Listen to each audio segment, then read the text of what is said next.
Hello there, ladies and gentlemen. How are we doing on this fine August 13th day? Jenny Everywhere Day, in fact. And I hope that everyone is ready for Jenny Everywhere Wiki Roulette. As we can see, Alan is currently stuffed to the brim with stuff from the TARDIS Wiki Roulette. So we're going to have to figure that out. But hey, that's just how we do it around here, right? Let me just clear all that out. I have it all saved. So we should be fine. We'll find out soon enough, I'm sure. Okay, I'm already getting stuff in too. It's wonderful. Oh, I'm glad you're excited. I'm excited too. I love that the TARDIS Wiki is one of the entries. That's very fun. Okay, Joe Biden. That's good. That's good. Alright, let's take a look at these.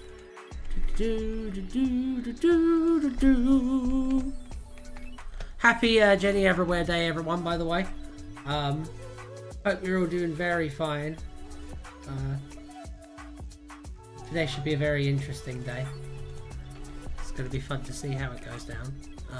Hope everyone enjoyed the video. That was a bit fun to make. Jenny Everywhere Wiki in universe. That's good. That's good. I can see you're all very well prepared for this. Let's see. Willie the Punk. Mark Zuckerberg.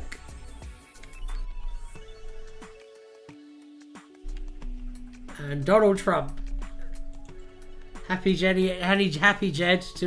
to all those who celebrate. Yes, happy Jed, indeed. Sylvester Shoebill. Okay, I will. I'll pop that one in there as well. Why not? Why not, indeed. Right above Donald Trump. Yeah.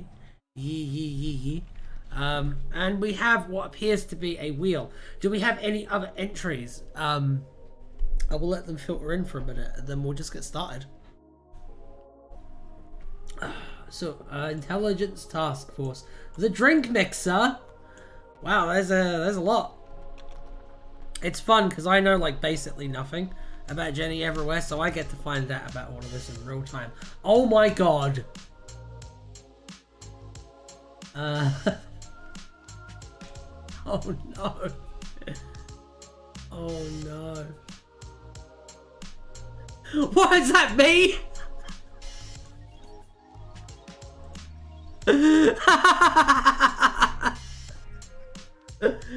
Oh dear, oh dear, oh dear.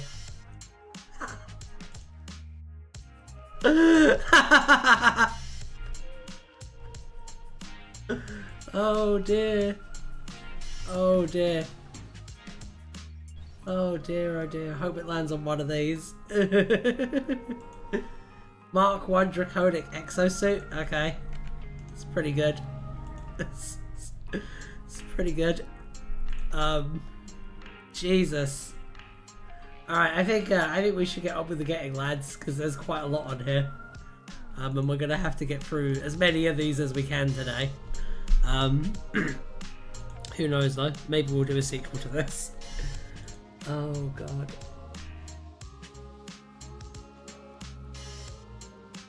It's got 2 of these in, so I'll put it on twice. Why not, eh? Oh, this should be a good one. This should be a good one. I can tell you're all very excited, and that always makes me happy. I think we should actually spin, yeah. Did you know the most radical union leader in the US is named Sean Fain, and whenever his name comes up in the news, it's just very funny. Right, let's pop along. Let's pop along. 1, 2, 3, spin! Yeah! Let's do a fucking roulette, lads! Oh, we're off to a bag and start here! Unbelievable. Well, you know what? I'm glad he won something this year, right? Let's check it out. Let's check it out. Hang on. Hey, let's also fix this real quick. Is that even the right wiki, or is that the fucking fandom one? Because that was the only one I could find before. 1 second. Let me make sure we're using the right wiki. We are. We are. Wonderful. Absolutely wonderful. Oh, that is bless. Okay, let me just get this over here, and this should be good. Hey! Alright, so I was looking up Joe Biden. Joe Biden in this one. Let's check him out. Maybe this will be a video. Let's find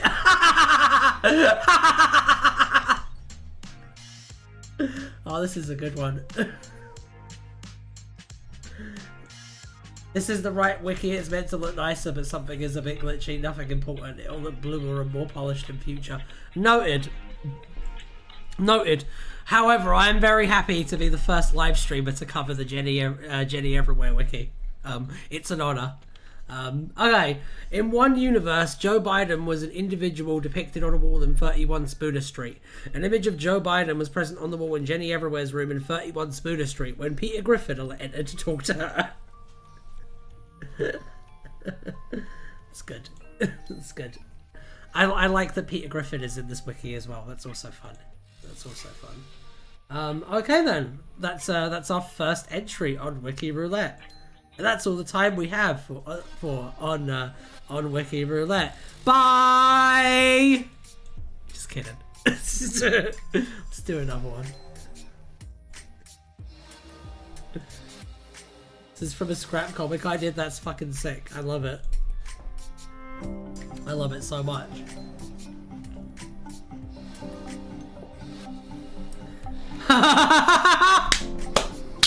Yes!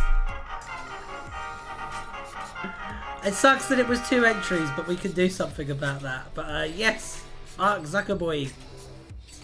Let's put him on. And let's also find him and remove him. Hang on. And then maybe Sergeant Major Everywhere will get another shot later. I should also do that with Joe Biden as well, actually. Probably. Right? Probably? Yeah, probably. Let's do that. Let's take him off the wheel. Yeah! Okay, let's look up whatever that was. Mark Zuckerberg! Perfect! Alright. Alright, we're doing this, we're doing this, we're doing this. Mark Zuckerberg was the head of Facebook in at least one universe. There, as purportedly related to Callum Philpott by a definitely real friend of theirs who worked at Facebook HQ, Zuckerberg's increasingly erratic behaviour between June 8, 2019 and October 4, 2021 was a recurring undercurrent to the strange eldritch event which took place there over the length of time. At the 2019 Christmas party, for example, he stole yogurt from the fridge. On March 4th, 2020, he ate all the ham out of an employee's ham sandwich, leaving behind the bread. Just imagine Mark Zuckerberg there, like... Yeah, I can see it. I can totally see it. This is more believable than his actual Wikipedia page, lads. In January 2021, when a funeral was held for the 5 employees who had disappeared over a year prior when room 5B had disappeared and whose bodies had been recovered intact but dead when the room reappeared, Zuckerberg attended the service. He witnessed one of the dead employees spontaneously getting up and babbling about the man in grey. When a living employee asked what that meant, Zuckerberg fired him on the spot. On March 5th, 2021, Zuckerberg glumly announced over the intercom that Chuck Zickiewski had pulled out of funding, following which events ramped up in intensity. On September 21st, after a mysterious mammalian rodent was found in the server room, Zuckerberg ordered his Imagineers to do thorough tests on it to try and identify its species. On September 30th, as the mysterious events reached a crescendo, Zuckerberg was caught carrying a fridge outside of the building.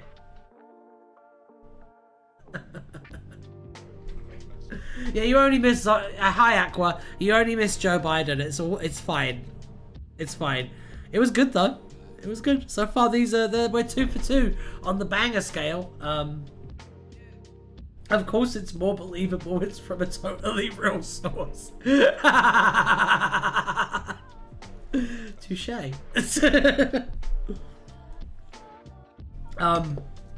So far, what scale are we using for these? What scale are we using? Because like I don't know anything about Jenny Everywhere. I'm a Doctor Who person. I just run the Wiki roulettes. So I know that she wears goggles, so we'll say goggles. So far, 8 goggles out of 10 and 9 goggles out of 10, which I suppose because they're pairs would mean that it would actually be like 16 and 18 out of 20. But let's not think too far into that, eh? Let's just spin the wheel and smile!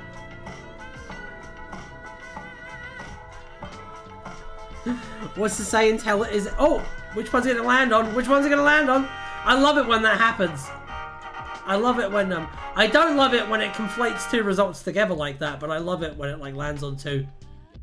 When it's like competitive between which one it's gonna land on, and you don't know, and there's that beautiful moment of like taut suspense. It's all very sexy in my opinion. Right, let's get rid of the Mark 1 Draconic exosuit. Just bye. Let's put it in the TARDIS wiki. It's the other show hosted by that other Ryan. Mark 1 Draconic exosuit. Let's they say let's go. Is that correct? The Mark 1 Draconic exosuit, later known as the Lava Drake, that's a cool name, was a gigantic mechanoid created by Laura Drake in the 3167th universe, resembling 38,167th universe, resembling a huge mechanical purple dragon capable of spitting lava. That's cool.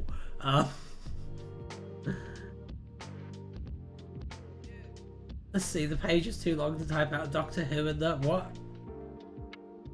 What's going on there? It was initially meant to be controlled by Laura from a chamber in the dragon's chest, and she hoped to use it to establish a supervillain identity for herself as Dr. Draconic, seemingly not realizing the degree to which such a villain would be instantly recognizable as one of her aliases. However, Jenny Nowhere intercepted Laura's transport beam, taking scientist and creation both to her domain on Nowhere Island. But of course, there she forcibly strapped Laura to the machine, hacking it so it would act as an autonomous robot and merely use Laura as a power source, rigging it as a deadly riddle for Jenny. She wrote Lava Drake on the chest plate and arranged for the robot to deactivate if Laura figured out who was inside and corrected the inscription to Laura Drake. Jenny solved the riddle and freed Laura after battling the Lava Drake on a boiling lake alongside alongside Lord Thymon and Jimmy Anytime. After which the downed mechanoid slowly sank down into the water. Pros, family business. Shortly afterwards, she built the Mark II Draconic exosuit, which doesn't have a page. Okay, let's spin another one. This is good. These are fun. Snappy. Let's do another one. Ayo! Magnificent.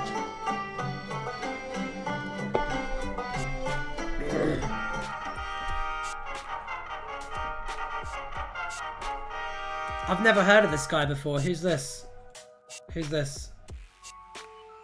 Are they like an esports personality or something? Do they do unboxing videos?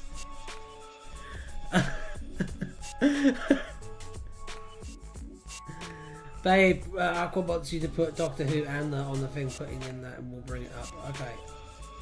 Okay, I will. Thank you, wife. I will put that in now. Hang on. Hey, Doctor Who and the. That's what it says right now. Okay, let's read this article. I do know that this Donald Trump was a human, so that's good. On 24th February 2024, with the Jenny Everywhere and two Wonkadoodles, Janine and Courtesy, re-entered Willie McDuff's chocolate factory, the knowledge that the duo resembled the love children of Donald Trump and a hobbit didn't diminish their restored confidence. It's quite good. That's quite good. Let's spin the wheel again. Hey! Lots of spins today. Ooh, it's the Doctor. It's the Doctor from famous science fiction show Star Trek Voyager. Please state the nature of your medical emergency, because I am a time traveller in my blue box that I use to get away from the Captain Janeway. See, I know nerd stuff. Okay, let's put the Doctor in. And let's go over there too. Oh! Oh! Oh! That's a bit frisky, isn't it? As we all know, TARDIS Wiki Roulette, I mean Jenny Everywhere Wiki Roulette is a family show. So...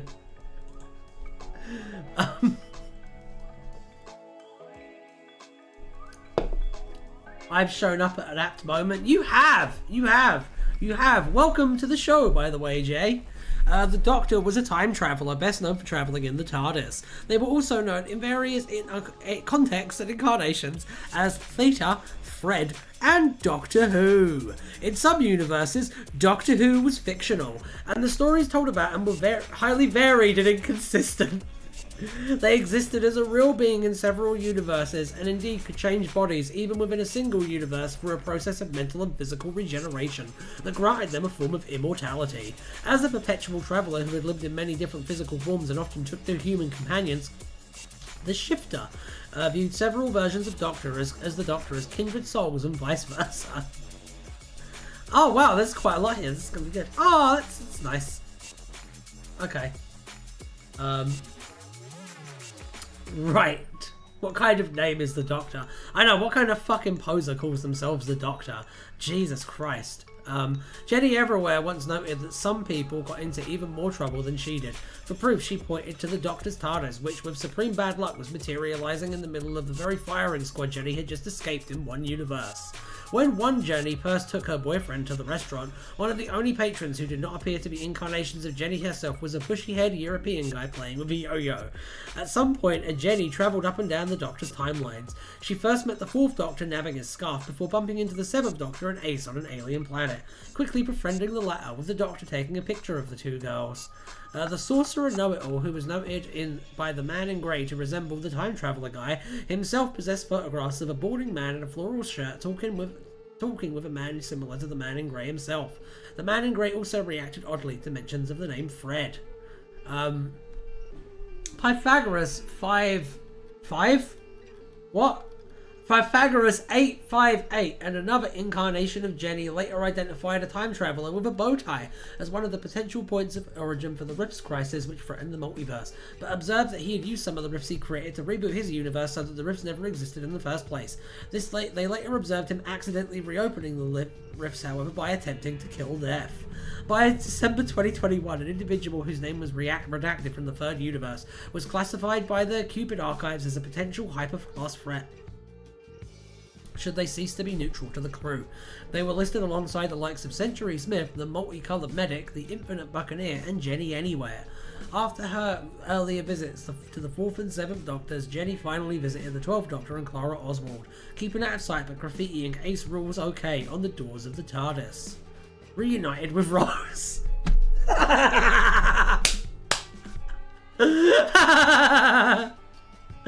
That's really good.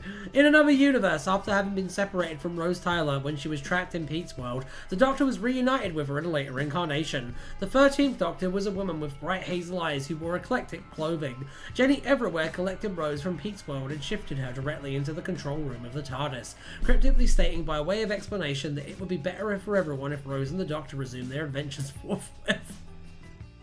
The doctor recognized Jenny, though she told Rose that she didn't really know what Jenny was beyond being an interdimensional hitchhiker. After Jenny left, the doctor and the Rose went to the TARDIS library to catch up. Oh dear. Fun with Clara and Jenny. Is the not safe? How not safe for work are we talking?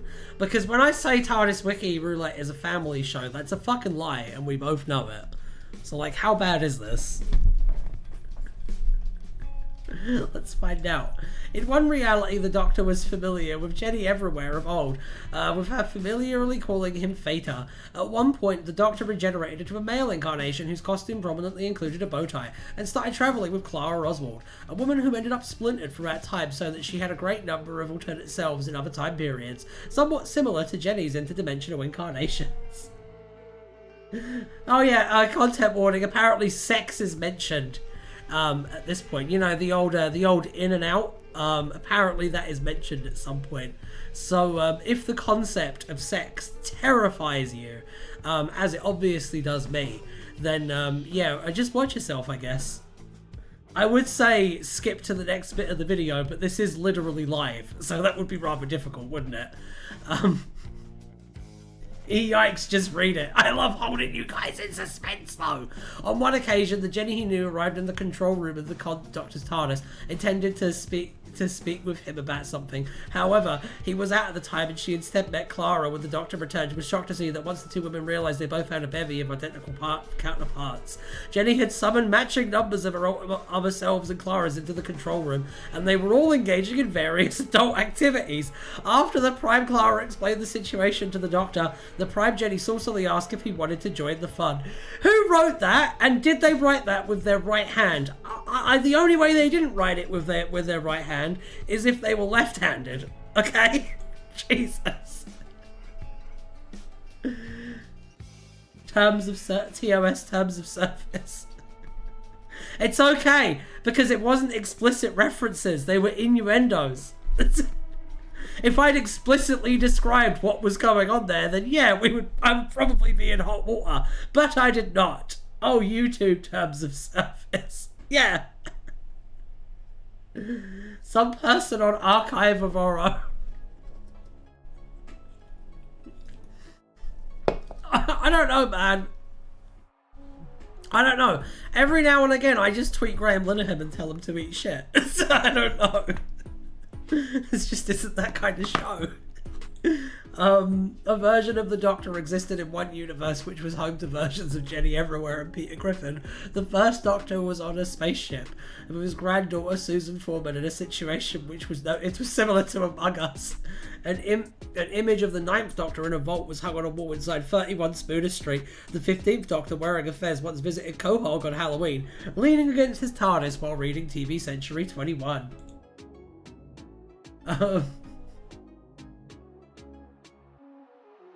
Alright, investigate. How long does this go? Oh, we're almost at the end. We can finish it. In one universe, the Doctor coexisted with the Addams family, and the local incarnation of Jenny Everywhere was familiar with them. The Doctor met Wednesday Addams as the 11th Doctor, a bow-tie-wearing young man, when entering his TARDIS. Wednesday caught psychic glimpses of other incarnations of the Doctor, including an old man with a teenage girl, one playing a recorder, one with a very long scarf, one wearing a multicoloured coat, one that resembled Lord Byron, one that looked like an old soldier, and one drawing on a chalkboard, as well as a blonde woman. The 14th Doctor once exited his TARDIS near Popeye, with the Doctor questioning why his face was back. In one universe, the first Doctor, known as Doctor Who with his companions, travelled with Ian Chesterton or Barbara Wright. That can't be true. That doesn't sound correct. Okay, let's spin the wheel. Let's spin the wheel again. Seems like Doctor Who has invaded this one a little bit. Let's spin the wheel again. Let's keep it boogieing. What's it gonna land on this time?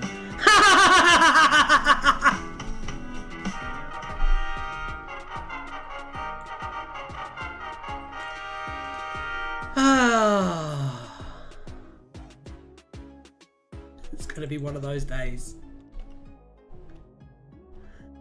Oh dear. Sonic screwdriver.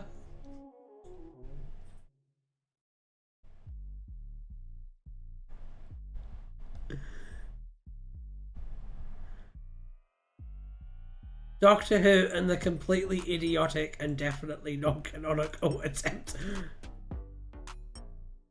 What? What the fuck is this? What's going on here? Matty, Doctor Who, and the completely idiotic and definitely non-canonical attempt to write a more stupid, metafictional, self-indulgent, and downright silly story than Doctor Who and Gaming the System by highly acclaimed creator of the Noodle Man Plum Pudding. Fuck. The second result? Oh, is this the wrong result? Oh, here we go. Thank you. Thank you, Xavier. You are the wind beneath my wings. Oh no, this page may discuss some mature elements. Expand for details. Okay. Sensitive top content. Oh no. Oh no. It's fine.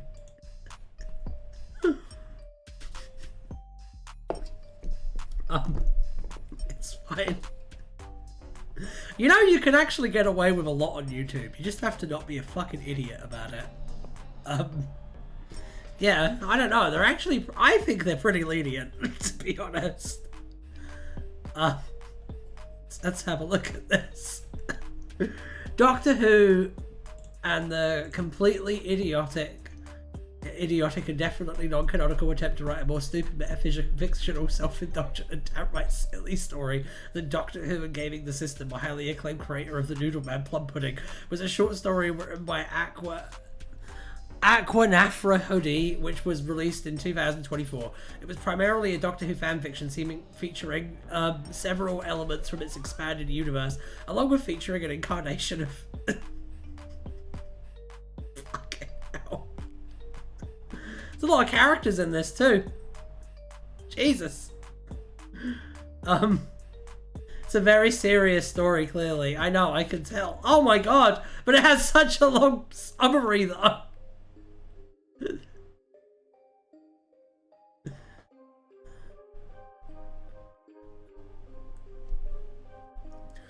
In her TARDIS, Doctor Who is played by Joanna Lumley, already a 10 goggles out of 10.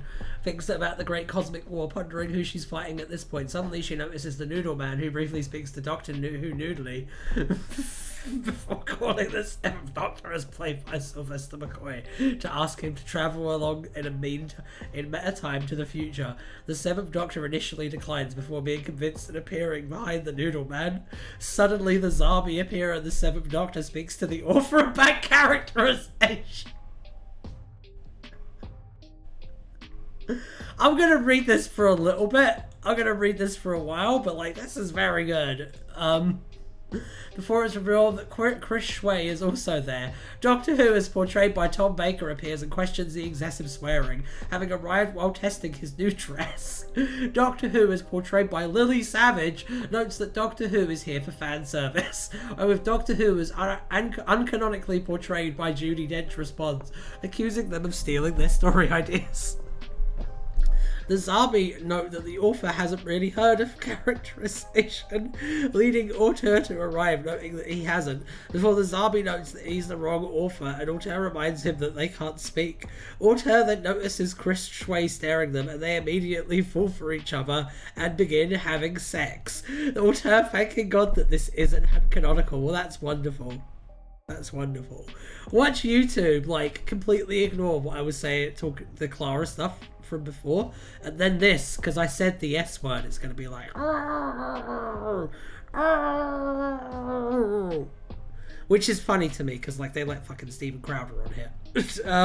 Suddenly the group turn upside down and start hanging off a cliff as the Daleks absolute bagger. I love it. Let's spin the wheel.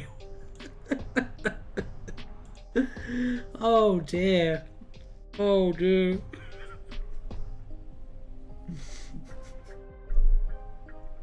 I like that it's just TARDIS Wiki Roulette, but it's like uncut. This has 11.5-year-old in it. It really does, but in like the best way. It's like fucking Axe Cop. Love your impression of the YouTube.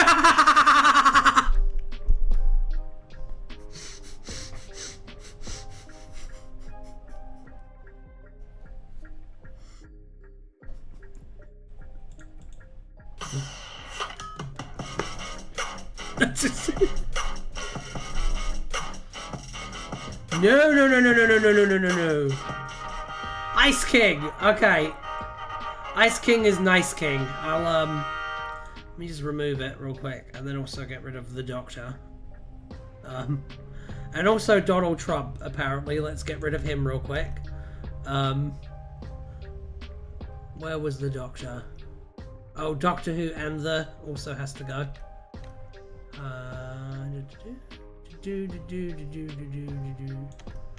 I'm really scared that me and Alan are on this wheel. I'm a little bit worried to see what you've put on there. We will inevitably get to it, I'm sure. The Ice King is nice. Oh, it's from the show. Yeah, it's from the show.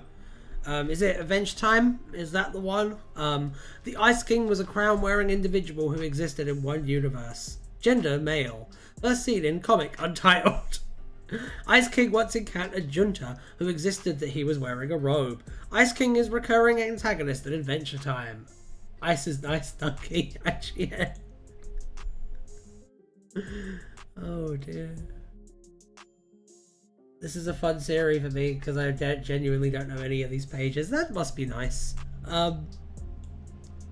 Neither do I. I don't know anything about fucking anything. Let's spin the wheel again. We're getting a lot of spins in today. Come on, come on. Hey! Go, go, go, go, go, go, go, go, go. Let's look up the TARDIS wiki on the Jenny Everywhere wiki. Okie dokie. I'm sure that this has some interesting shit to say. The TARDIS wiki, is that the man with the crown? No, the man with the crown is me, so... the TARDIS wiki, also known as the Data Core, has a website that existed in various universes. In one universe, the incarnation of Doctor Who, portrayed by Sylvester McCoy, had a page on the wiki located as 7th Doctor. How do you say Aquana Frahudi? Is that how you say it? TARDIS wiki in my Jenny Everywhere stream.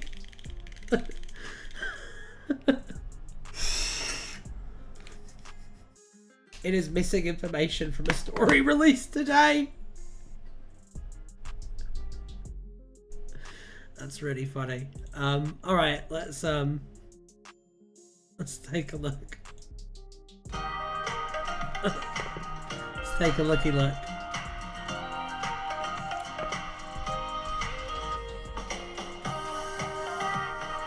Department of Construction.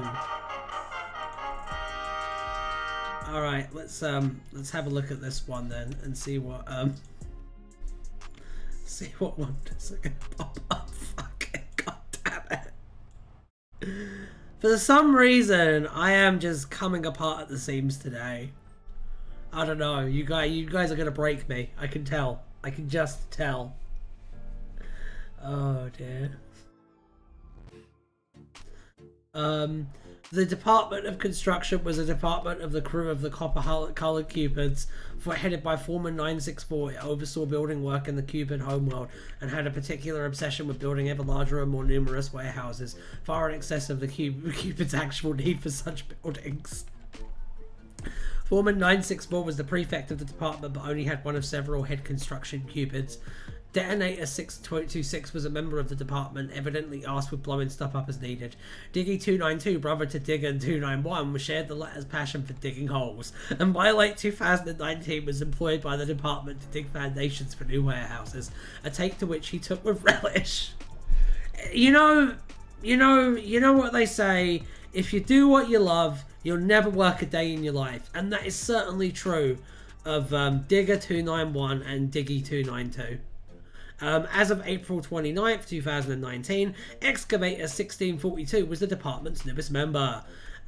History! On April 29th, 2019, work was set to begin on the construction of the department's biggest warehouse yet, which would be the biggest one yet. 6 stories tall with 12 rooms on each floor. Jesus. They had earmarked a location on the mainland cloud that was currently occupied by the Cupid Post Office's officially disused West Wing, obtaining permission from the Department of Permits to raise it. However, work was delayed by the Department of Architecture's blueprints failing to arrive, much to the ire of KED Construction Cupid Foreman 694. This was actually because Philatel 426, head of the Department of Postal Services, had discovered their plans and intercepted the mailbag containing the blueprints, and was secretly using the West Wing to store his private stamp collection. This was ultimately discovered by the Blue Feather, who blackmailed Philatel into letting them take over the West Wing as their new HQ.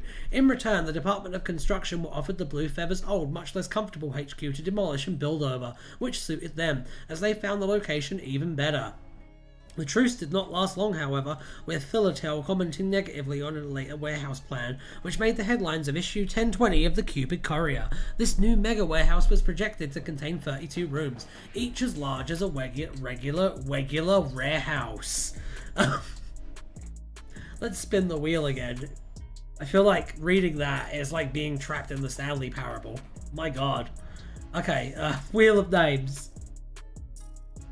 Wheel of Names. It can't get any weirder. It can't. That has to be the threshold for how weird this is gonna get.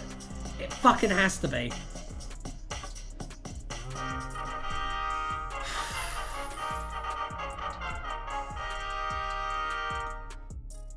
I feel so defeated.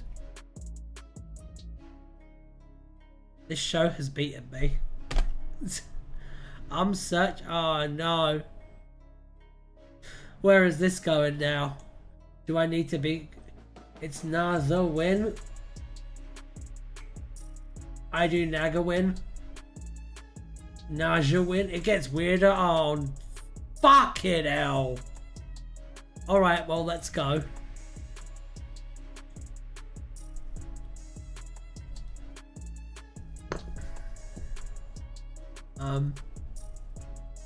The Jenny Everywhere Wiki was a website which described Jenny Everywhere and her lives from a perspective where they were works of fiction. The website has sufficiently tied to the real Jenny as she existed elsewhere in the multiverse, that editing the wiki altered Jenny's own nature, at least under some circumstances where reality was particularly fluid, such as April Fool's Day when the rule of funny was ascendant. Lord Gralliax attempted to take advantage of this situation on one occasion, editing the wiki to attribute more powers to himself and defeat Jenny. However, Jenny proved quite capable of editing it back again, tit for tat, and ultimately none of Galliax's victories lasted past the April Fool's Day. In one version, a version of Jenny Everywhere had the wiki open on the page Jenny Everywhere meets Peter Griffin while looking for a Halloween costume in her room in 31 Spooner Street. The page depicted Jenny's initial meeting with Peter Griffin. Recently posted files on the wiki included an image of another version of Jenny with Superman and an image of Lord Nachos. Behind the scenes, this is an in-universe counterpart of this very wiki. How does that work? Because, like, these are stories that happened in the past, and yet it's an in-universe version of the wiki that's launching today? I pronounce Greylix as Greylix. Okay, Greylix. Okay. I will bear that in mind if he pops up again. I'm sure he will. Let's go. Eskimo. Yeah. Whoosh.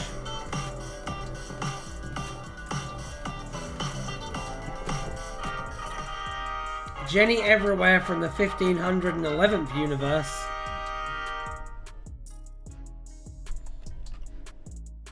Alright. Let's take a looky look. An incarnation of Jenny Everywhere existed in one universe where she became acquainted with Peter Griffin and began to live in 31 Spooner Street. Oh, for fuck's sake. It's fucking inescapable. My god. Let's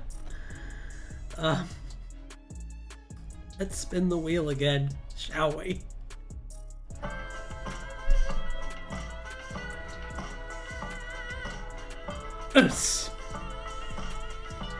Wait a minute. We did the TARDIS wiki. That shouldn't still be on there. Hold on. That's 100% my fault. I'm sure. Literally can't be anyone else's fault. So, has to be mine. Hang on. There we go. It's gone. Oh, you're not gonna read it. Alright, I'll read it. Did I not read it before? Fuck. Did I not read this one before? Oh, I thought this was a really short one. I'm sorry, guys. Oh. Hang on. Hang on. Hang on. There we go. Do that Jenny Everywhere page, Mr. Ryan. Okay, Mr. Xavier Llewellyn. I will do that. Okay. Physical appearance. Jenny Everywhere had black hair. She usually wore a long red scarf, a navy blue jacket, a white shirt, black trousers, and either black or brown shoes. Additionally, although she did not wear them upon initially encountering Peter Griffin, at some point she began wearing a pair of goggles on her head. While dressed as Jenny Nowhere, she wore a black wig with a dark purple shirt, a dark grey hoodie, dark grey trousers, and a dark red scarf, and no goggles. Jenny also possessed several separate clothing when she wore to bed, consisting of a long sleeve shirt and trousers, although she didn't wear her goggles at this time. She still wore the scarf. When she shifted to Black Bricksburg in another universe, Jenny didn't wear her navy blue jacket, and her t-shirt had a picture of Danny DeVito on it. Her personality, this Jenny stan Danny DeVito.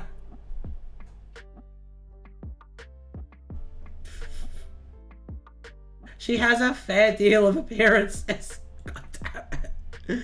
As usual for most versions of Jenny Everywhere, she was capable of shifting. She had some awareness of her alternate counterparts, such as the one who went on a mission and one who did graffiti.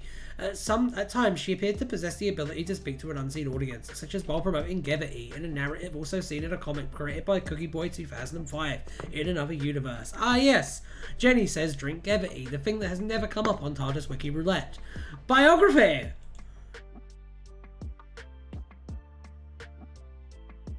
It's not quite J like in Najawin. Is it like that? Is it Najawin? Is it like that? Jenny Everywhere decided to have a holiday in Rhode Island. During this, she visited 31 Spooner Street and met Peter Griffin, who recognized her, reciting the paragraph to her confusion. Peter then referred to the situation as even crazier than the time I was sus. Fuck. Later, Peter showed Jenny around Quahog, finishing it by asking what she thought of the town. Before she could answer, Glenn Quagmire appeared and asked Peter how old Jenny was. Jenny told him that she wasn't interested, saddening him, and told Peter that her feelings were mixed on the town. Well, I've met the town's sex predator, and to be honest, this place is kind of mid. I expect better from my sex predators. In the lead up to Halloween, having stayed at the Griffin's home for an extended period of time, Peter Griffin asked if she knew what she'd be dressed up as for Halloween. In her room, after running through a few ideas, she found a black wig, which she could use to dress up as Jenny Nowhere, kind of like Jenny but evil, probably. At this time, she had a toaster in her room, along with a computer open to the Jenny Everywhere wiki page. Jenny Everywhere meets Peter Griffin. It's just a French J, isn't it? On Halloween night, Peter was unable to guess her costume, despite Jenny's apparent confidence that she would. On the streets of Quahog, Peter still couldn't tell what she was dressed as, leading her to disclose it to him before finally asking what he was dressed as. God damn. This fucking image right here is amazing. You can't see it yet, but it's good. On December 18th, 2023, while living with the Griffins, Jenny created a Twitter account mistakenly with a display name John Smith on the account. She first posted about having created the account and noticed that she couldn't change a display name. Following this, she posted about her first meeting with Peter Griffin, including his reciting of the paragraph. Next, she posted a selfie in front of Peter Griffin in the bathroom, who had his trousers down, with Jenny captioning the photo, just walked in on Peter taking a shit, #awkward. She then replied to a post by Popeye regarding Thanksgiving, simply replying, "Hi Popeye." Alright, from now on, okay, I am going to pronounce your name Nagawain. Okay? Alright, I'm glad we're all in agreement on that. Later, she simply asked, "Who's this Lord Graylix?" Graylix fella. On December 19th, she was able to change the display name to Jenny Everywhere, which she posted about. On December 20th, she posted about a hypothetical situation where she was lost forever and was nowheres to keep. On December 21st, Jenny creates a post claiming that those who followed a link could get free V-Bucks as a special Christmas present. In actuality, the link was a YouTube link to the song Whistle. At some point during Peter's stay with Peter, she played as the giant chicken in Fortnite, with Peter walking in during this, leading to an awkward situation.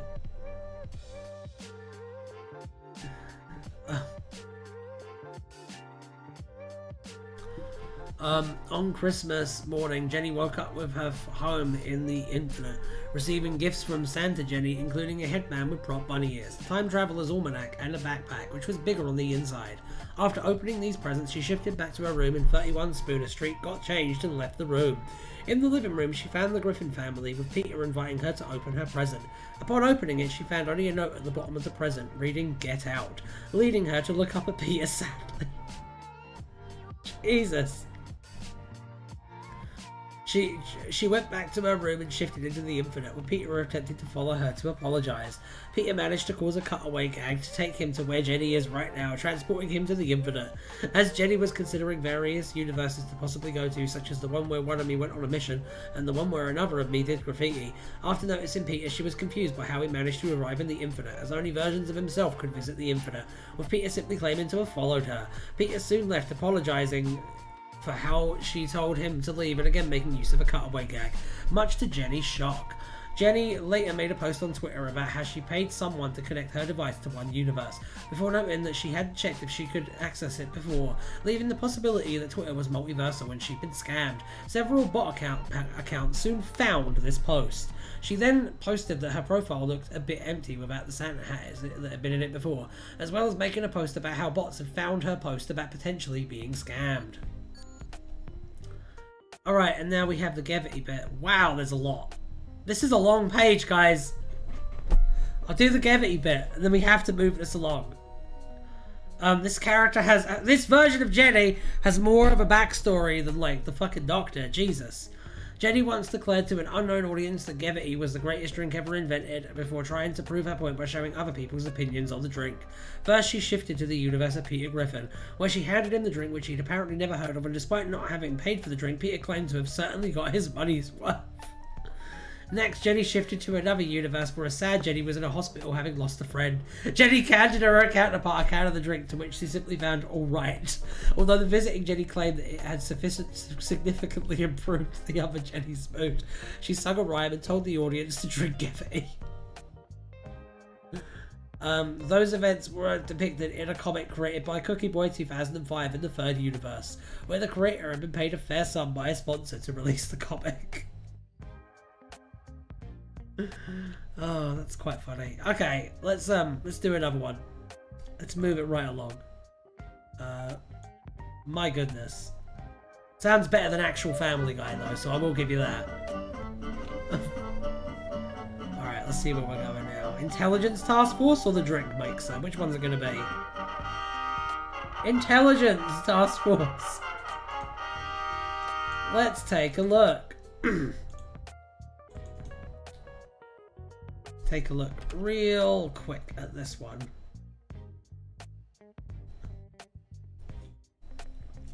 Are you guys still talking about Najawin's name? That's how you say it, right? Najawin? Najawin, yeah? Like, that's how you actually say it. I appreciate the amount you did. Half expected you to leave earlier. I was tempted. I was tempted, but I wanted to at least get to the Gevity bit, because I know that that means a lot to you guys. I gotta say though, well done on the wiki, it's really good. Was that Gevity? Yes! Back for me. Oh, I didn't know it was down. I was just carrying on. Oh no! Alright. Let's take a look. In the late 1960s, in Jenny Cornelius' home universe, she had contacts at a secretive international intelligence task force, which had an office in London. These included the local Laura Drake, who worked in the PR office, and the no-nonsense officer Captain Stewart. Oh, I wonder who this is supposed to be.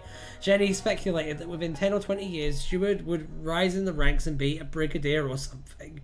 Laura's supporters soon sent her to Slough to investigate the cultists.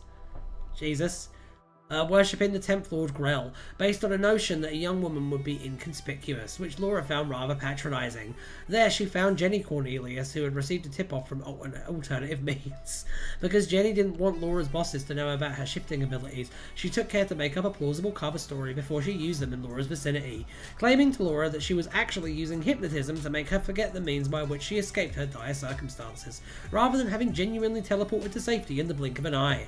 Laura was personally unconvinced, but agreed to write as much in her report. While on a tour of people who knew various incarnations of Jenny, Sophie Everytime dropped in on Laura while she was working in the office. Laura was surprised at the presence of a teenage civilian in what was supposed to be a secure facility. Shortly after the post office tower's inauguration, Laura mentioned to Jenny that due to work she was aware of there being Saigons in the tower's basement. At some point, L. Drake offered an entry in the Intelligence Task Force Employee Handbook, which explained that much of the task force duty amounted to gently managing those residents of the city who had great powers and eccentric worldviews, but not necessarily hostile intentions, writing that nobody ever acquires all three qualities of a reasonable outlook on life, basic common sense, and the ability to turn the population of London into gerbils, and adding that should a new employee fail to master this, the task force will make sure they get fresh cedar shavings regularly and a little wheel to run it. It's quite good. I wonder what the Saigons are. I know, right? So mysterious. Captain Stewart is implied... They're clearly Cybermen, okay? Captain Stewart is implied to be a younger version of Doctor Who's Alistair Gordon Lethbridge Stewart. Oh, I knew it! Who was yet to be granted his iconic rank of Brigadier within UNIT, the United Intelligence Task Force. A little wheel... Jenny suggests that Stewart will be a brigadier in 10 or 20 years. That is either in the 1970s or... Am I the hamster in that fucking equation, by the way? Am I the gerbil? Cookie boy?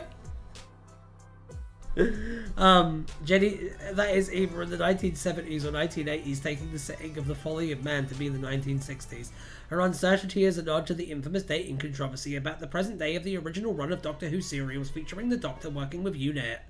These were originally broadcast in the 1970s, but with a loose premise of being set in the near future. This intent was gradually lost, and during the actual 1980s, a story was broadcast which outright treated the UNIT stories as having taken place when they were broadcast, i.e. in the 1970s. Maybe. Fuck. I walked right into that one, didn't I? Okay, let's see what's next. On the wheel of spins.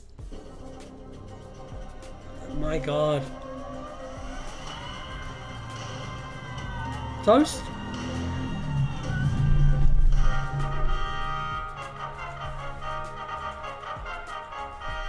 Toast.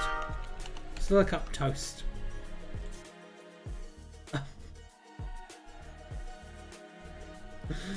Oh dear. That's a nice drawing of some toast, by the way. Whoever did that did a really good job. Toast was Jenny Everywhere's favourite food, consistent across all of her incarnations. Jenny Nowhere making a point about how individual incarnations of Jenny Everywhere did not possess true free will, once mocked the fact that her nemesis' love of toast was so great that Jennies from other worlds that haven't invented agriculture yet shifted across dimensions just to pick up a snack. Alan Everywhere's looking sharp today.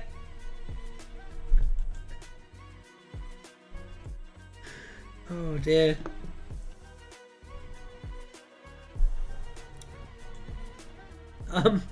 One account suggested that Jenny's love of toast, specifically when it was crunchy and warm, soft in the middle with butter, and sweet from the whipped honey, was a holdover from her original childhood before she was splintered across the multiverse and became the Shifter. She was 6 when she ate her first piece of toast, having breakfast with her sister and her mother, and would associate the taste of toast with the memory of her mother ever. Aww. Jenny had strong opinions about toast. Different incarnations favoured different types of bread, making it a common topic of conversation during multi-shifter events. Most also considered it a personal offensive to use inappropriate condiments, such as mustard, in their presence. Dropping by the retail store Super Shopper in one universe to buy a shopping cart's worth of sliced bread, one Jenny then bumped into employee Jeff O'Donnell and had what he would subsequently describe as the most intense debate ever about bread with him. Artefactor Spam Blodgett of the Strange and Wonderful House had been designing a new invention for the burning of toast when he was disturbed by Lally coming out of the Allen room. The what? The Allen room? The salamanders are mutated creatures engineered by Professor Scarpa from the First Horde in the Prime Universe around 1960. Had a number of weaknesses, which caused their artificial DNA to destabilize and revert them to their original forms as ordinary small salamanders. Among them were toast crumbs, but not breadcrumbs or indeed full slices of toast. This is a great article. This might be the best article so far. I feel like this one has taught me more about the Jenny Everywhere multiverse than like any of the others. Sigary 7 was a planet in which an unidentified reality which was inhabited by sentient slices of bread. Jenny Everywhere ended up in there after leaving the odds in reality Z2531H. Her fabled penchant for toast naturally became rather more awkward than usual. Didn't stop her though, did it? One universe is Jenny's love of toast, which she had every morning for breakfast, was shared by her father. At some point prior to Halloween 2019, Frankenstein 818, the crew of the Copper-Colored Cupid's resident mad scientist, constructed a lightning-powered turbo toaster. Like many of his inventions, it proved wildly dangerous, causing the toast to transform into mutant toast monstrosities. Despite this incident, Frankenstein's assistant, Igor 1612, later asserted that the invention had been a perfect success. The accommodations at Rio de British did not offer toast as part of the room service, to Jenny Everywhere's dismay. This struck her as the greatest strike against the place in the fact that it was mostly made up of bridges hanging precariously over pools of lava. All the worlds are toasted and we are, all of us, gently burning. But enough about climate change. The world's arranged on her dinner table by Jenny Nowhere, then she tried to set up a date between herself and Jenny Everywhere, including toast and tea. One incarnation of Jenny Everywhere wrote The World is Toast, a cookbook and travelogue combined containing anecdotes from her travels and recipes from over 200 varieties of toast. Naturally, its readers included other Jennys, such as Kim's roommate.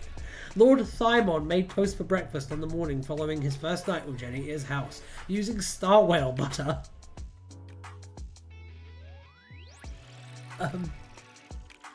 Most of the ones we've visited so far have been the modern era shitposty ones. And there's lots of Jenny stories that aren't shitpost, but I think most of the suggested pages are disproportionately from the shitposty ones. Hence why I suggested this page. That's fair. Has anyone ever tried to do like a kind of, I don't want to say serious, but like, has anyone tried to do like a deeper narrative with this character? Or has anyone tried to do like, I don't know, something kind of meaty with it? Because the shitposty ones are funny, but I'm just kind of curious, to be honest. That would be my question. This was a fucking banger article though. In one universe, after staying over at her apartment for the first time, Laura Drake fixed Jenny Cornelius's breakfast, snarkily remarking that if I had left it to you, breakfast would be toast and bovril. Okay. Yes, there are. I'm kind of curious now. Alright.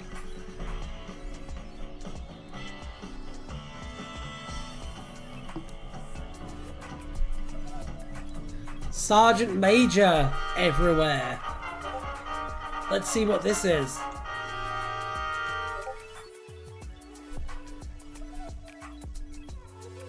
Gian Morningstar stuff is great and melancholy, postmodern Alan Moore stuff, short stories, and novel. Oh, okay.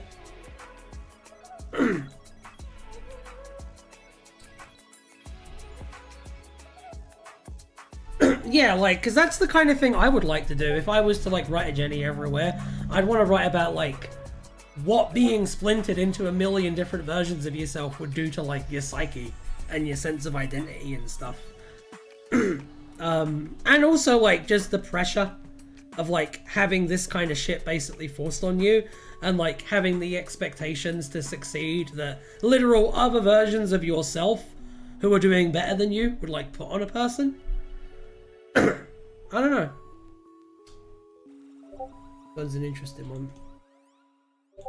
Let's see. Sergeant Major Everywhere.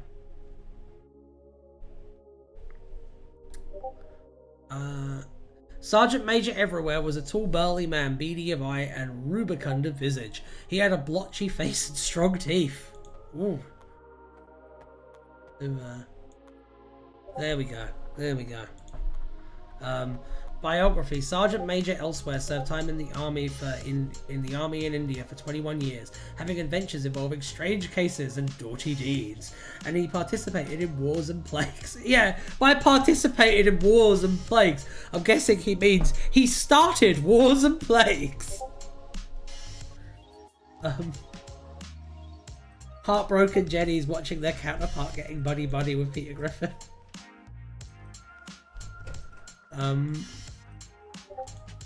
Jenny's generally depicted as actually quite well adjusted in a sort of enlightened way. Humanity at its best has a multiversal perspective but still loves the little things, like toast. So is this just the Doctor? Is this just a human, like, copyright safe version of the Doctor? Because it seems like it kind of seems like it's the Doctor crossed with Spider-Man a little bit. Yeah, I guess so. I guess, yeah, this Jenny, this Everywhere is all about the Raj, I guess. My God. Everywhere received the monkey's paw, a magically imbued item which was created by a fakir to teach those who used it to grant wishes the consequences of messing with fate. After its previous owner wished for death, everyone chose his free wishes, which he evidently came to regret. She was inspired by Doctor Who. That's interesting. Everywhere later visited Mr. and Mrs. White and their son in Laburnum Villa to entertain them of his tales of India. After a third drink of whiskey, everyone began telling his tales, and the subject of the monkey's paw, which he had on his person, was brought up when Mr. White asked him about India. He told the family about the paw and then went to discard it into the fire, but Mr. White retrieved it against Everywhere's wishes. They were mostly distracted from the paw over supper, and afterwards Everywhere told them more stories about India, before leaving to catch the last train of the night. Jenny would think the Doctor and Spider-Man are too angsty and self-serious. Okay, that's fair. Alright, let's spin this wheel again. See, this is my thing, is like, you tell me about that. You tell me, oh, there's this character that's foundationally, like those types of characters, but, like, they're fun, and they're like, they love life, and I'm just like, I want to grind them down. I want to make them suffer. Like, my idea is, why don't you just take a character like that, like you just described them, and make them fight like the Reapers or some shit. I don't know. Let's see. Let's spin the wheel again. But that's my one trick as a writer, is to just put the characters in horrible situations. Yes! I think I know what this is!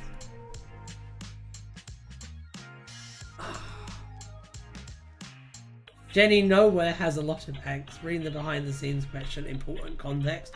Okay, I will read the behind the scenes section first. As the Great White Wish Escapade was an April Fool's Day story, it was a mostly unaltered version of the public domain 1902 short story The Monkey's Paw.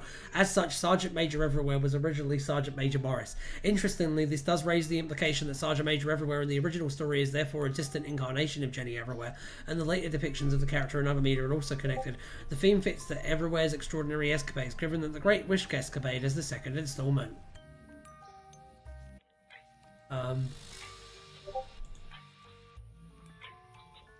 At some point, we'll all have to have a conversation in the Discord group, and you'll have to explain to me, like, up and down what this is. You're going to have to give me, like, good starting points to start learning about this, because I'm definitely interested.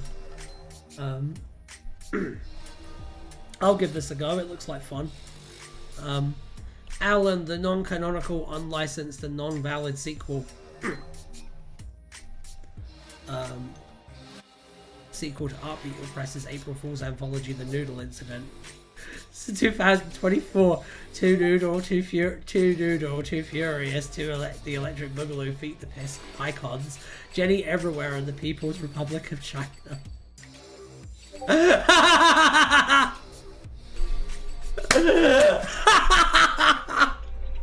In one universe, which universe is it? Oh dear. Alright, in one universe, Alan was a sentient and omnipotent roulette wheel who, along with the human Ryan, read fan wikis. The wheel was apparently a slut, at least according to Ryan. Hang on, 1 second.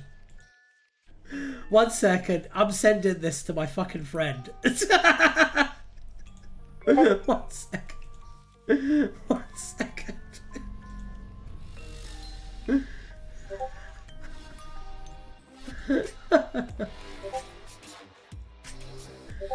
Okay, it's done. Fucking hell.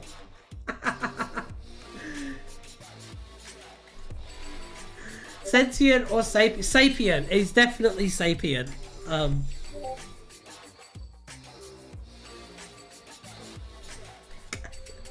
The wheel was apparently a slut, at least according to Ryan. I have said that before, yes. Oh dear. Most people, if they do an out there Jenny, make her non-human or evil. I made her into a public domain character who did absolutely awful things. It means that other depictions of the character are also distant incarnations of Jenny.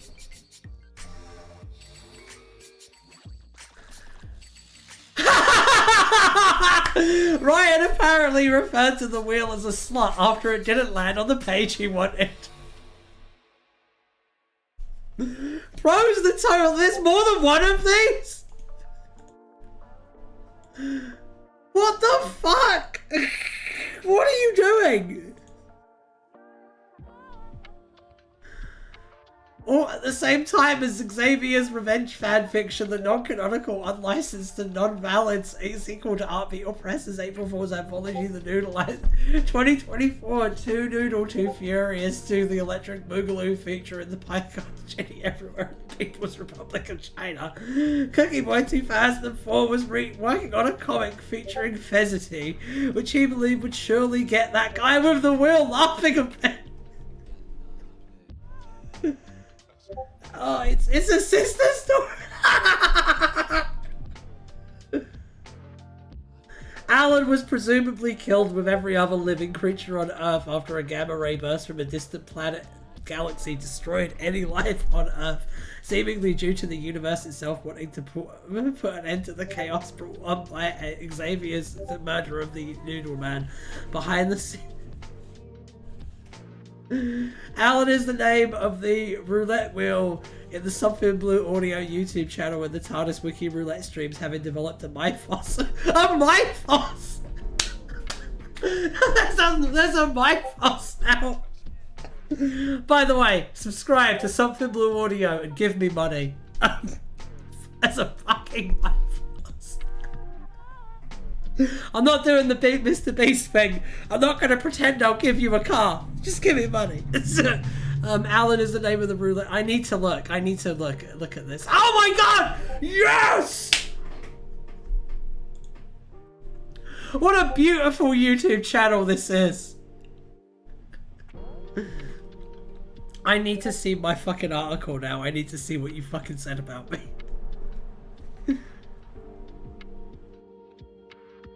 You could argue every sapient being is an incarnation of Jenny in Potentia. That is true, though. It's like quantum Jenny-side.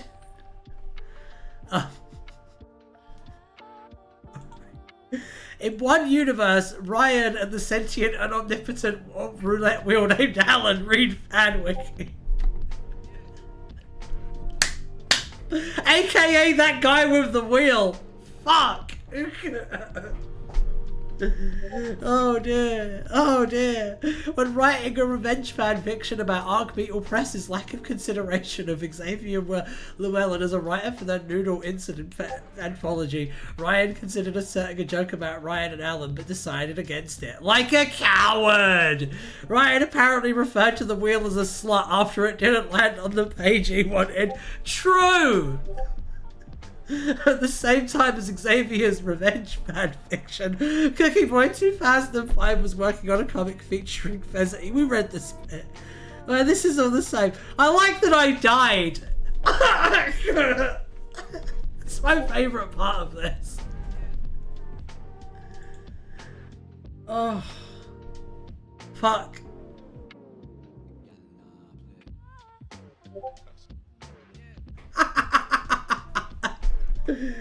Oh dear. Jesus Christ. I can't believe it. Thank you guys from the bottom of my heart. That like makes me really happy. Read the behind the scenes section. Okay.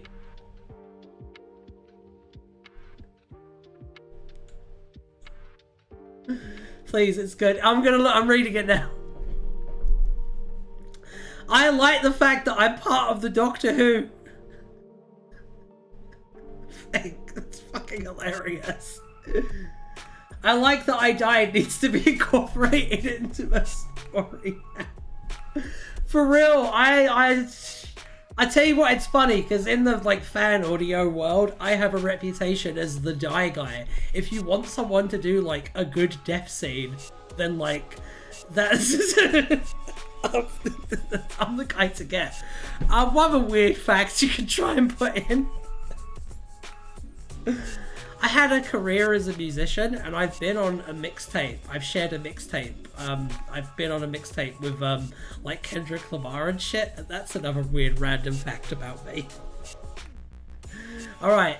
Ryan, in the real world, is the host of the Something Blue Audio YouTube channel, which regularly streams TARDIS Wiki Roulette. The digital roulette it sends streams is developed at my fuss among fans, including its name being Alan.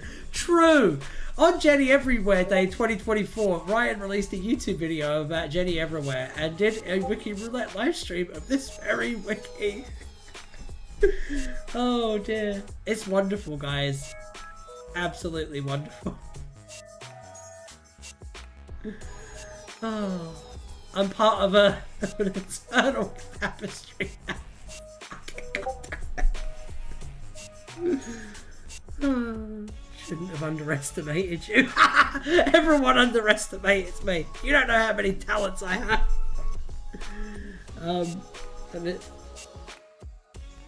Is it on it?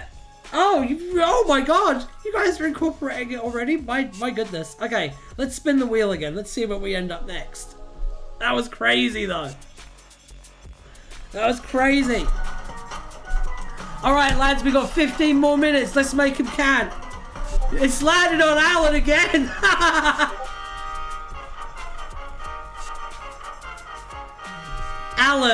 Alan, mate. When I called you a slut, this is the kind of shit that I meant.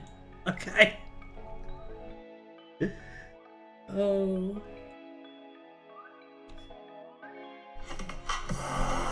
Let's go.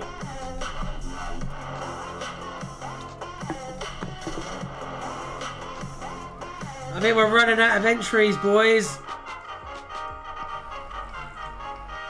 Guess you have to read it again.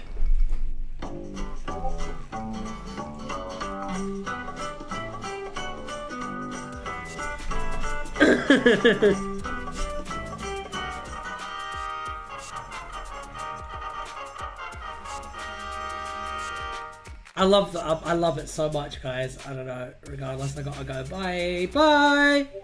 It's okay. You won't miss much. I know this wheel got like fucking ate up real fast. My goodness.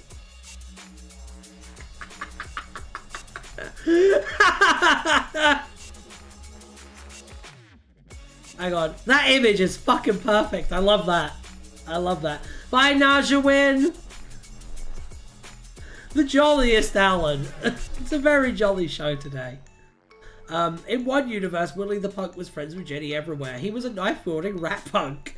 Willie the Punk was an anti-fascist, anti-capitalist that opposed the corporate state. I like Willie the Punk. Can I be friends with Willie the Punk? Willie once proudly stated his opinions on capitalism, and Jenny Everywhere, who was wearing an outfit that matched Willie's, supported his stance against the public domain hating bastards. That's brilliant. That's brilliant. Let's take another look, shall we? That was a good one though. Yeah, it's just gonna land on me again. Greg James! Who's Greg James? I feel like I keep forgetting who Greg James is, and that's a problem. I'd never seen Alan look so slim at the end of a show before. My goodness. My goody goodness. Alright. I'm moving it over so we can look at this one together. In one universe, Greg James was an individual pictured on a wall in 31 Spooner Street. An image of Greg James was present on the wall of the living room of 31 Spooner Street when Lois Griffin asked Peter why Jenny Everywhere had been allowed to stay in their home so long. I still don't know who Greg James is. I'd read The Lady and the Punk. Let's take a look at the wheel and spin it again.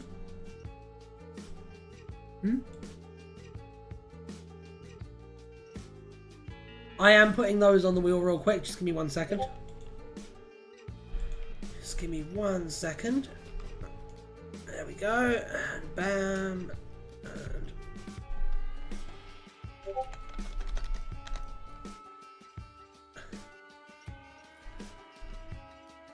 there we go. There we go. We're good. We're spinning. Guy on BBC Radio 1. Oh. What's that?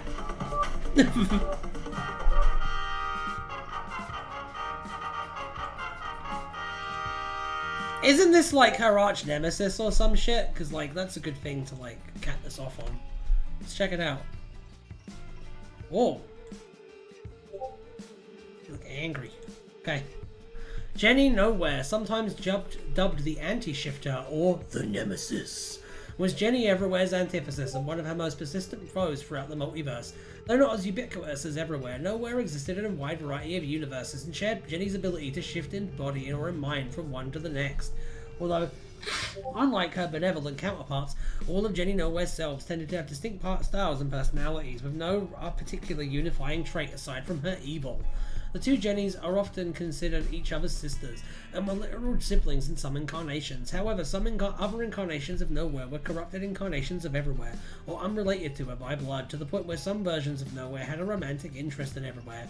Additionally, there existed at least one strain of malevolent shifters in the multiverse, using the name Jenny Nowhere, who were in actuality originally incarnations of Jenny Everywhere, but had lost their link to the hive mind to become agents of evil. Their relationship is the independently telepathic Jenny Nowhere, is documented in other accounts is unclear.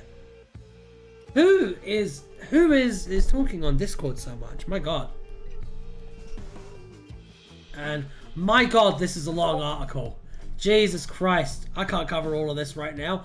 I will cover the opening stuff though. I'll talk about what she looks like, what she can do.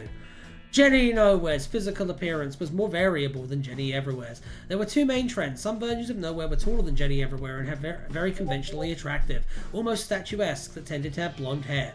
Meanwhile, others looked identical to their corresponding Jenny Everywhere, albeit with a different costume or colour scheme. For example, one version of Nowhere was almost a negative image of her Everywhere, with white hair instead of black, a blue superhero outfit instead of red, and strange inverted eyes, with white pupils set in black eyeballs. One Nowhere had a wholly identical to her Everywhere, to the point of being easily able to impersonate her. She even had a tattoo on her lower back to match Everywhere's. Other Nowhere still had a similar physical features to Jenny Everywhere, although wearing mostly black outfits, she could be recognised at a glance by their chalk white skin. However, there were also nowheres who did not fit into any of these categories, such as the one who dueled a college-aged Jenny Everywhere with wooden swords, who looked noticeably different from Everywhere, but dressed in a similar eccentric style and dyed her hair dark red. Although not universal, many versions of Jenny Nowhere favoured mostly black outfits. Some incarnations favoured such distinctive outfits as a black cape, boots, gloves, shirt, skirt and tank top, or a tight-fitting full-body black leather outfit. Some Nowheres also wore a skull-shaped hair clip, a dark counterpart to the flower hair clip occasionally worn by Everywhere. Although we may keep forgetting that she's actually evil and keep just focus on the love interest bit. Lads. Alright. I will do one more spin and overview whatever we get. But I think that we're just about ready to wrap up here. Don't you? It's going to land on Alan again, isn't it? We'll see. See what this is. Find out what this is. Alan's talking. I don't know what anyone's talking about. I look at the chat for a second sometimes. Oh dear, he probably thinks you mean no. I don't know anything! But yes. Oh, I wish you'd done the personality on Jenny Nowhere. Oh no. Alright, I'll take a look. That can be the last thing we look at then. In contrast to Jenny Everywhere's ready smile and optimistic attitude, Jenny Nowhere was often grim and preoccupied to the point of being downright unnerving to normal people, in combination with her unearthly nature. However, she was quite capable of villainous gleam when a scheme of hers went as planned. In one universe, Jenny Everywhere described Nowhere as kind of like Everywhere but evil probably. She did not like sunlight. Although variable from one incarnation to another, Jenny Nowhere's motivations often had more to do with revenge on Jenny Everywhere, or otherwise hurting her than any independent agenda. Nowhere once told Jenny Everywhere, for whom she had little respect, that she had no wish to destroy her and Jenny Everywhere completely, believing that her existence would have no meaning without the other Jenny to stand against. Indeed, at least one incarnation of Nowhere harboured romantic feelings for Everywhere, and another was a friendly rival to the other Jenny, holding no actual animus against her but merely enjoying the ruthless competition that existed between them to mutual benefit. Despite her antisocial nature, she was well known to sometimes team up with or act on behalf of other evildoers. The set of Jenny Nowheres who were divergent Everywheres thought themselves to be benevolent and would do their best not to do lasting harm to Jenny Everywhere and her friends, at least by their definition of harm. Some incarnations of Nowhere were capable of flawless impersonation of their counterpart Everywhere, including for extended periods of time, or more generally were talented manipulators able to play on others' desires and biases to get them to do what Nowhere wanted. However, most found it harder to keep their evil tendencies in check, even when it would benefit them. There we go. There we go. Alright, what was the other thing? I can't remember. This. Let's take a look at this, because this is a quickie. Volan Sholagoz was the owner of the Interdimensional Tavern and accordingly the boss of Frederick Zipsum, serial code 0000000234, and the Drink Mixer. Although all tavern staff seemed to hear him when he spoke, and the furniture in his private quarters located on the other side of the building relative to the main hall suggested he could actually move on his own and manipulate objects. However, everyone else perceived Volan Sholagoz as a seemingly inanimate tennis ball. In December 2019, Frederick and Sipsum asked for and obtained his permission to go on an adventure to the land of Manic with Alistair Neasley. On an unknown occasion, Jenny Everywhere saved Volan Sholagutz's life, as well as the Interdimensional Tavern itself. Cool! Well, that's a good one to end it on, I feel. So Thursday, we'll do a TARDIS Wiki Roulette. This was a lot of fun though. Happy Jenny Everywhere Day. And this stuff's pretty cool. And I look forward to seeing more of it. And I can't believe I'm on the wiki. It's insane. So I'm going to say bye-bye to everyone now. And make sure to subscribe to Something Blue Audio. And have a wonderful, wonderful time. And give me money. Bye! Bye, bye, bye!